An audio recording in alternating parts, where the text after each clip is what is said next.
Mosaic, a daily news program from Link TV, presents a selection of news reports from independent and state-controlled broadcasters from throughout the Middle East.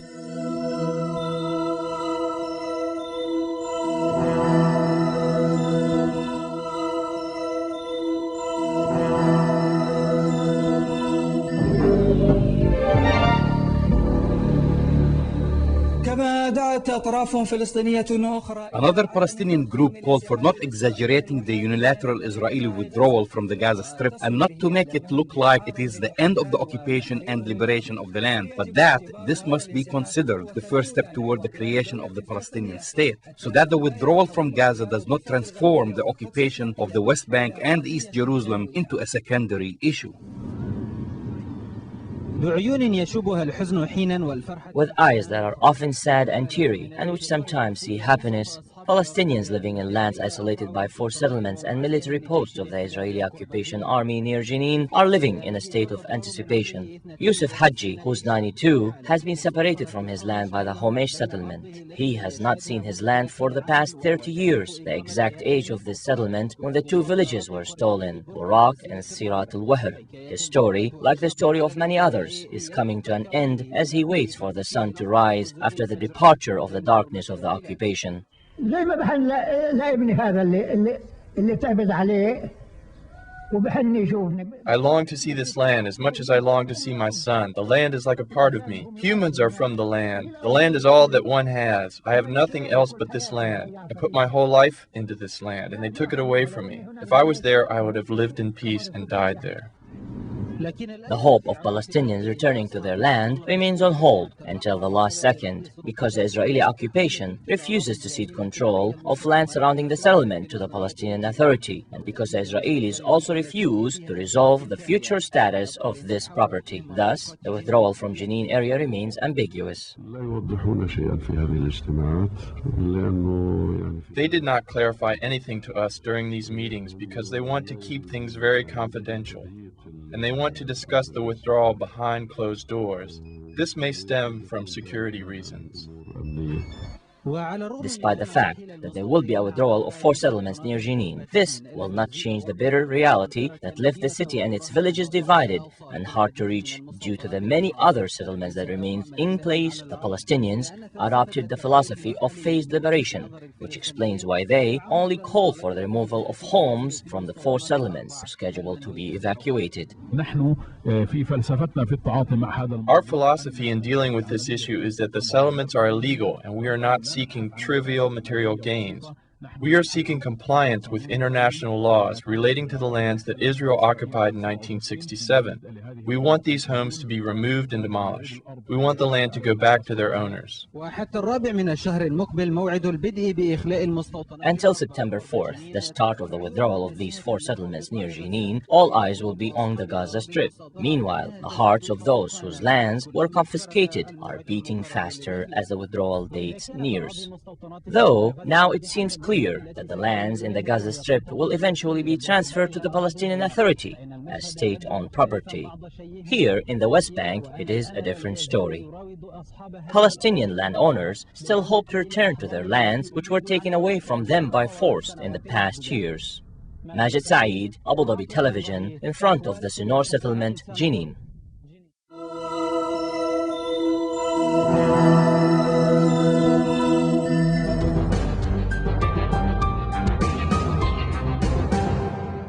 هذا وتعد مستوطنة دوجيت الإسرائيلية إحدى المستوطنات المنتظر إخلاؤها في إطار. The Israeli settlement of Dugit is considered to be one of the settlements awaiting to be evacuated under the framework of the unilateral Israeli withdrawal plan from the Gaza Strip this month. The Palestinians that live close to this settlement, which is only 1 kilometer from the Mediterranean Sea, suffer from the oppression imposed upon their daily lives by the Israeli forces. غرب قطاع غزة في منطقة بيت لاهيا تقع مستوطنة دوجيت الإسرائيلية The Israeli settlement of Dagit is located in western Gaza in the neighborhood of Beit Lahia. This settlement was established in 1982 with the support of the Likud party. It is located 1 kilometer from the Mediterranean Sea and 2 kilometers from the northern border of the Gaza Strip. The Dagit settlement occupies about 550,000 square meters of land from the Gaza Strip, and its Israeli inhabitants work as fishermen in fish farming and in marine industries. We felt that it is our duty to study this settlement and the Arab farmers that live in its surroundings before Israel's withdrawal from it. When we arrived, we were greeted by warning shots, implying, "Don't come close to Dagit." Some of us went back to talk to the shooters, and the rest continued. I was in front of the team of journalists. I was only taking one step at a time, and sometimes I was walking fast to show that I was not afraid. We know that they always say within homes are secrets, but here there are no secrets because there are no homes to begin with, and we will learn more about this in this report. When we arrived to the southern border of the Dagit settlement, we found a home where humans live alongside others of God's creations. I built this house because I wanted my children who go to school to be able to come here in case the Israelis would not allow them to go back to our original home.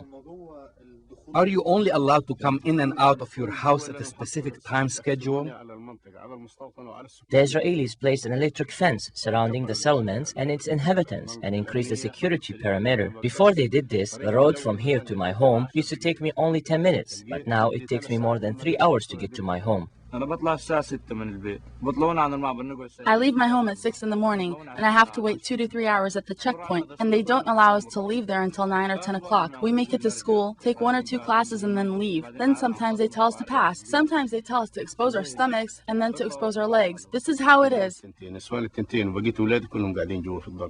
I am married to 2 women. Both of them and all of the children stay inside. Living here is very difficult. There is no electricity, no health services, no hospitals, no shops that sell anything. If we want to buy anything, we have to go outside the checkpoint, which means that they have to let us go to areas under the Palestinian Authority so we can buy our necessities. Sometimes they allow my wife and children to pass and they keep me outside. Other times they allow me to pass and not my children. They justify this based on security reasons. My other wife, whose name is Qatima Tafish, she's not allowed to leave without permission, which she must obtain 10 days in advance.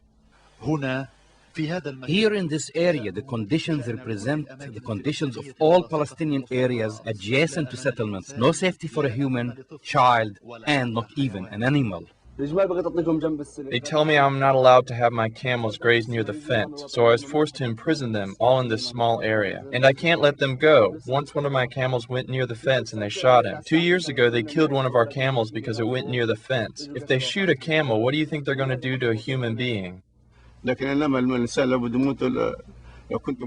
If it is written for a person to die, he will die no matter where he is. Many of my relatives kept on telling me to move out of this place because they used to shoot at us every day during the Intifada. They have a sniper who sometimes shoot only 2 meters away from my feet and sometimes form a circle of bullets around me. He knows exactly where to shoot, and if he wants to shoot me in the hand, he could do so. And if he wants to shoot me in the leg, he could shoot me in the leg. One time he forced me to stand still for 1 hour. Whenever I tried to move or take a step, he shot near me so I wouldn't move. Despite all this, I believe that if God has written for me to die by gunfire, I would die that way, and I can't change that.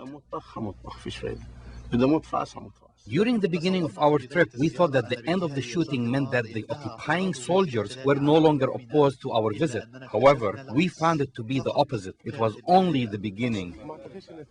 I swear to God, by continuing to videotape, you risk your lives. The Palestinian military officers requested that we end our visit after receiving threats from the Israeli military authority in the settlement.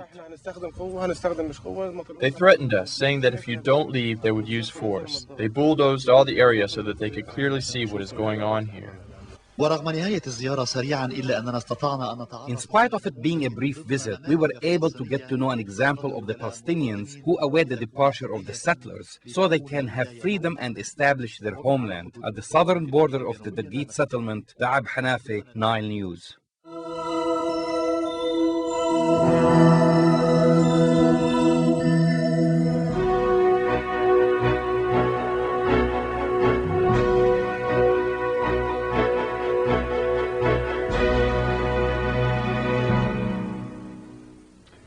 Egypt and Israel agreed on a security arrangement under which Egyptian border guards will be deployed along the frontier with Gaza, reporters said today. Cairo's mass circulation daily Al-Ahram quoted unidentified official sources as saying the deal would be sealed sometimes next week. The sources said negotiation to finalize the agreement on deploying Egyptian guards along the Egyptian-Gaza border has been completed.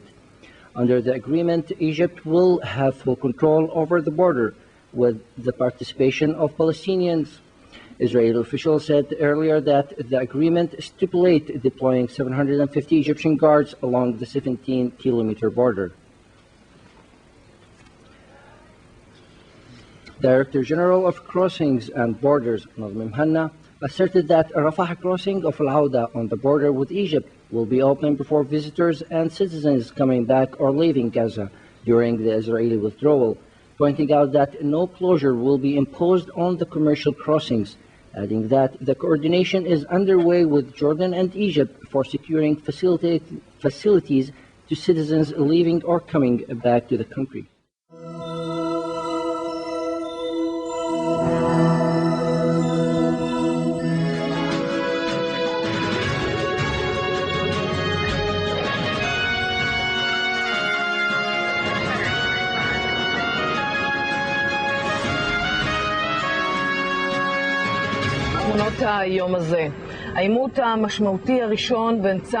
The first real confrontation happened here in Navi Daklim today when a caravan of trucks entered. There were many demonstrators and arrests, and some people were wounded.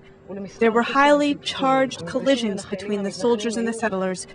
This is only an introduction of what will happen in the near future. Here is the report by Emmanuel Rosen.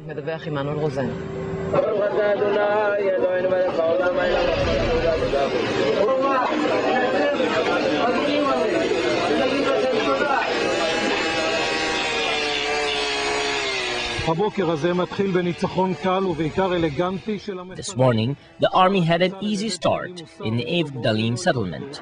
The gate to Ne'ev Dalim was removed. And the police and the army marched into the settlement. The demonstrators discovered that the village is no longer under their control.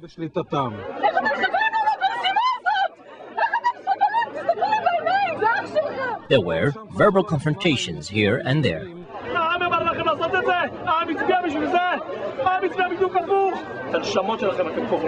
You are causing yourselves emotional stress that will damage you for life.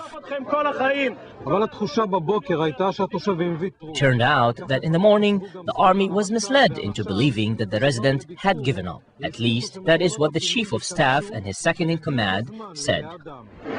When they walked into the settlement, they said that the trucks, which would carry the houses away, will arrive on time.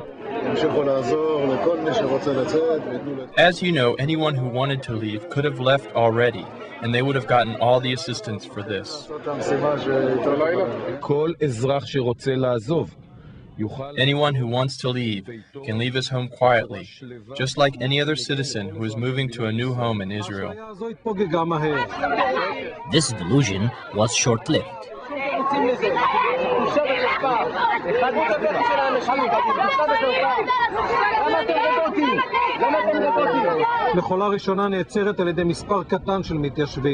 The first truck was stopped by a group of settlers, and some people were arrested and led to buses.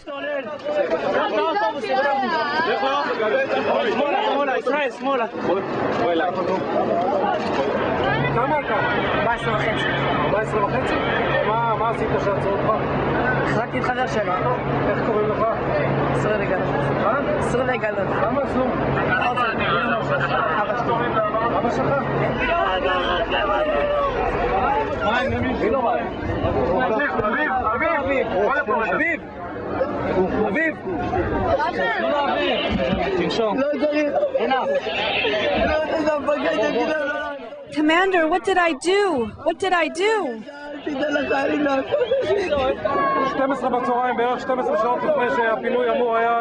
12 hours after the planned evacuation started, the worst confrontations took place.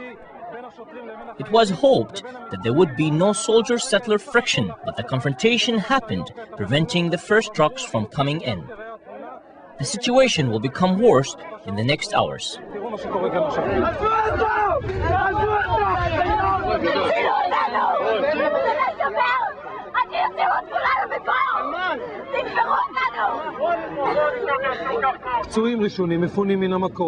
The first of the wounded were cleared away from the area, and one officer was hit by a stone in the head.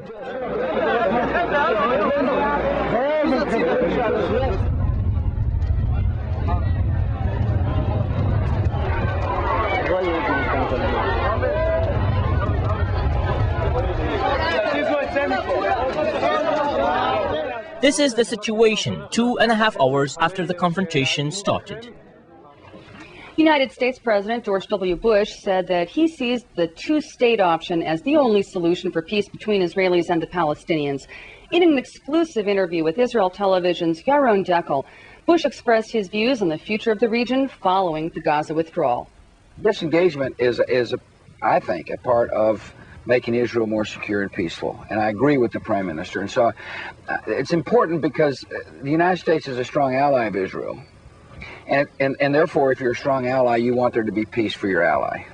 You know, the main concern of the Israelis is that the disengagement might lead not to more security, but on the contrary, to more violence. Yes. Could you understand the concern? Oh, absolutely. I mean, I understand. And I can understand why people think of this decision as one that'll create a vacuum into which terrorism will flow. I happen to disagree. I think this will create an opportunity for a democracy to emerge, and democracies are peaceful. And therefore, it's very important for the United States as an active participant in this process to encourage the formation of security forces that will defeat terror, just like the roadmap calls for. These are Palestinian security forces. And to encourage the Palestinians to develop a peaceful state. I believe the decision that Prime Minister Sharon has made and is going to follow through on will be good for Israel. And why are you so sure it's going to lead to more security? Well, it's an opportunity. First of all, the previous system wasn't working. I mean, there was an intifada, there was death, there was killing. And if you notice, there's been a calm in attacks. One attack is too many, but there's been fewer attacks. Mm-hmm. And I think in the long run, the two states living side by side in peace is the ultimate solution for Israel's security. In the meantime, we've got to work to, to dismantle terrorist organizations, and that's precisely what the roadmap calls for. But would you accept a permanent ceasefire with the Hamas movement, for instance? Well, Hamas is on the terrorist group. He made a ceasefire with them. Well, he's elected by the Palestinians. I'm not. On the other hand, I can express my opinions to him, which I have. And I don't believe you can have a peaceful democratic state with armed groups willing to take the law in their own hands. As a believer, Mr. President, what did you say to Jewish believers who think that God sent them to settle in the biblical Israel, and they will not obey any decision of elected government? Well, there are admonitions in the Bible that does talk about, the role of government relative to man, and Israel is a democracy, and democracies are able to express the will of the people. And, the Prime Minister is expressing what he thinks is in the best interest of Israel, and the people will decide ultimately whether or not that decision makes sense.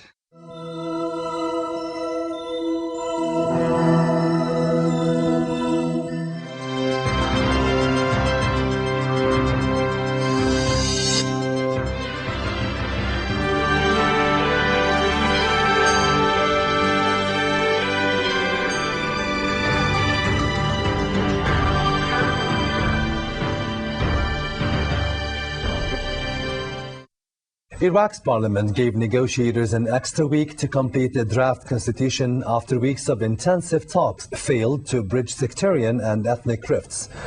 If they fail, parliament will again face a dissolution crisis. But if a constitution is agreed, it will go to a referendum by October 15, and the full-term parliament will be elected by December. Ordinary Iraqis on the streets were disappointed by the delay, saying that it might prolong the sufferings of the Iraqi people, while others hoped politicians and constitution framers would not take more than a week to resolve their differences. Senior politicians, on the other hand, put on a brave face, with the Kurdish cabinet minister describing it as success, saying that at least they were not killing each other. Sunni Arabs said they need more time to bridge the huge differences.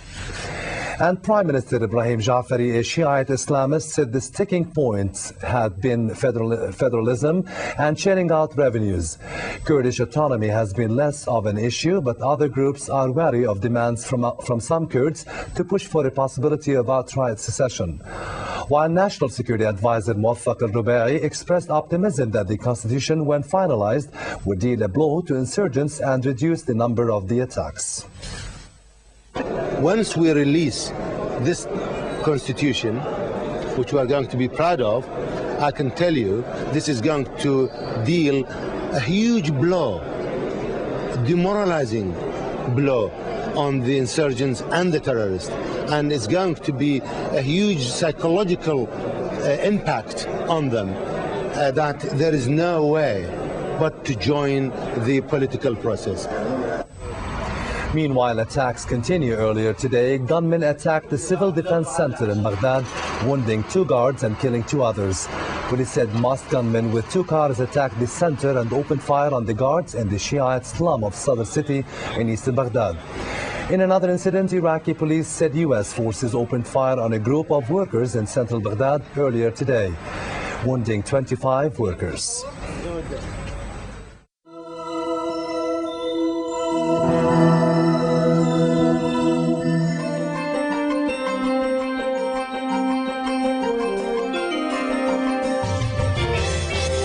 Security forces have removed the vehicles that stood at the scene of the February 14th bombing attack that killed Prime Minister Rafik al-Hariri in Beirut, paving the way for their owners to reclaim property.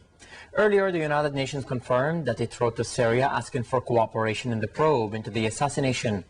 A UN investigator intends to question Syrian officials directly. But Detlef Malis has asked for more time than the designated 3 months to complete his findings.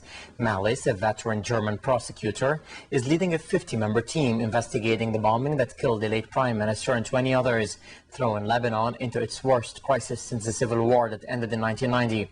Damascus denies any role, but its troops withdrew from Lebanon in April, ending a 29-year military presence. The Security Council is probing the killing after a UN fact-finding mission found Lebanon's own inquiry to be seriously flawed. Hundreds of trucks have been stranded at the Syrian-Lebanese border despite reports that Damascus had allowed the trucks to cross after weeks of delays that brought Lebanese overland exports to a standstill. Prime Minister Fouad Sanyura recently visited Damascus to smooth ties strained since Syrian troops pulled out. But truck drivers at the Jdaidati Abbas land crossing said they have been facing a blockade.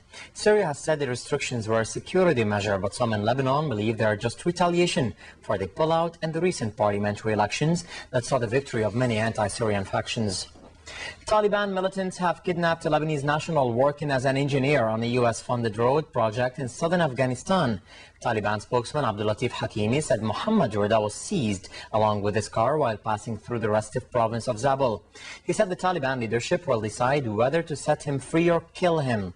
The Lebanese embassy in Pakistan is holding contacts to help win his release. The Taliban, which were ousted by US-led forces in the aftermath of the September 11 attacks, have sworn a holy war against the government, aid workers and foreign forces. Still in Afghanistan, 17 Spanish troops in a NATO force were killed in a helicopter crash a short while ago. In Lebanon, Palestinian refugees have been celebrating the withdrawal. In the refugee camp of Ain al-Hilwa, people danced on the streets. It is considered the largest of 12 Palestinian camps in Lebanon. Lebanese President Emil Lahoud commented on the Gaza withdrawal.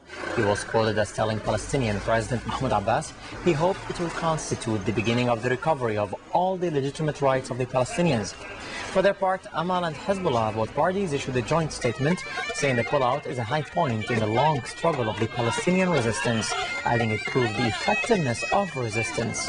In Beirut, the Palestinian minister in charge of refugees vowed to preserve Lebanese interests and rejected any resettlement of some 400,000 refugees now in Lebanon.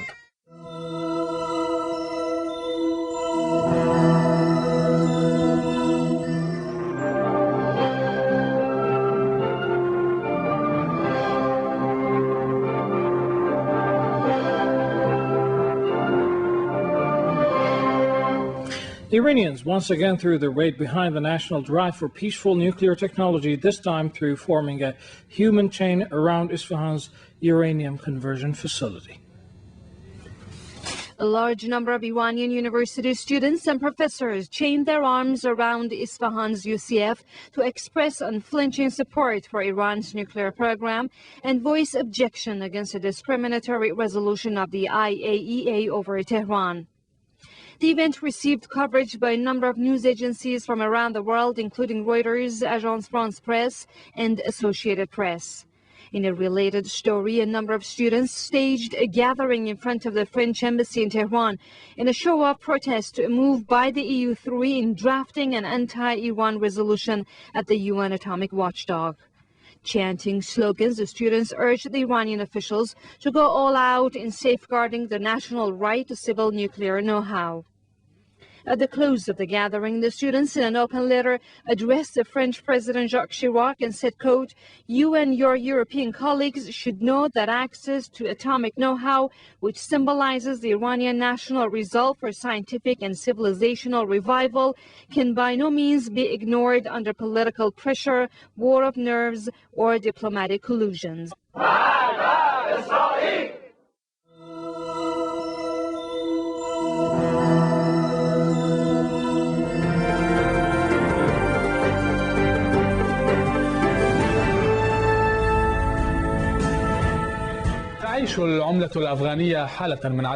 The Afghani currency has been unstable since the Afghani central bank decided to follow a free market exchange. Meanwhile, Afghan traders have decided to trade in an unorganized way, which is negatively affecting the exchange rate and inflation.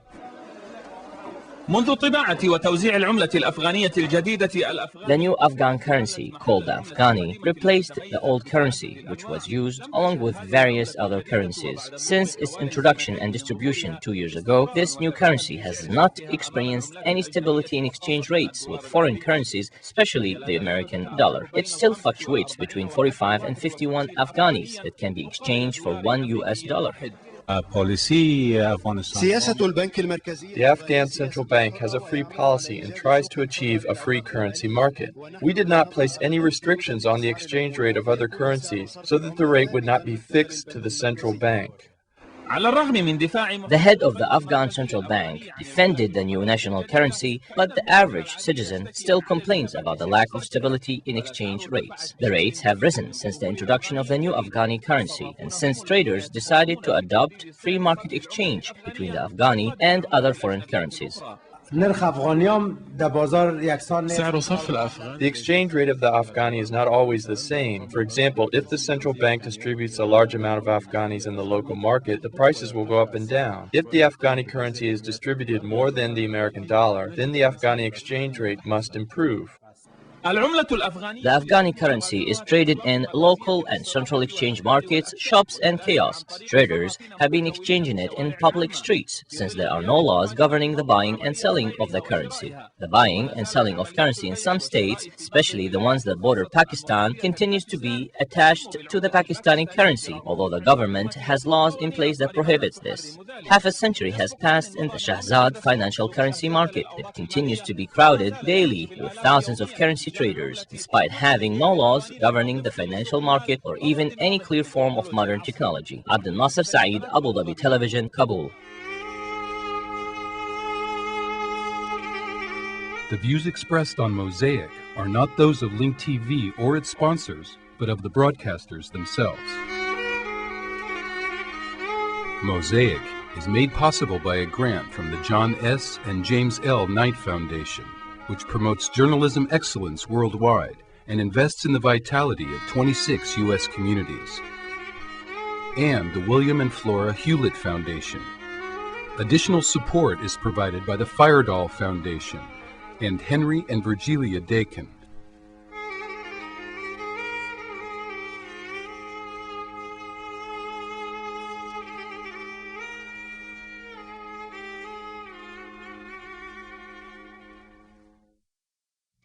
Hi, I'm Blanche Shaheen. Please show you value Mosaic, world news from the Middle East, and Link TV, your source for the best international independent programming. Call us or log on today to ensure that the global dialogue continues. Thank you for your support.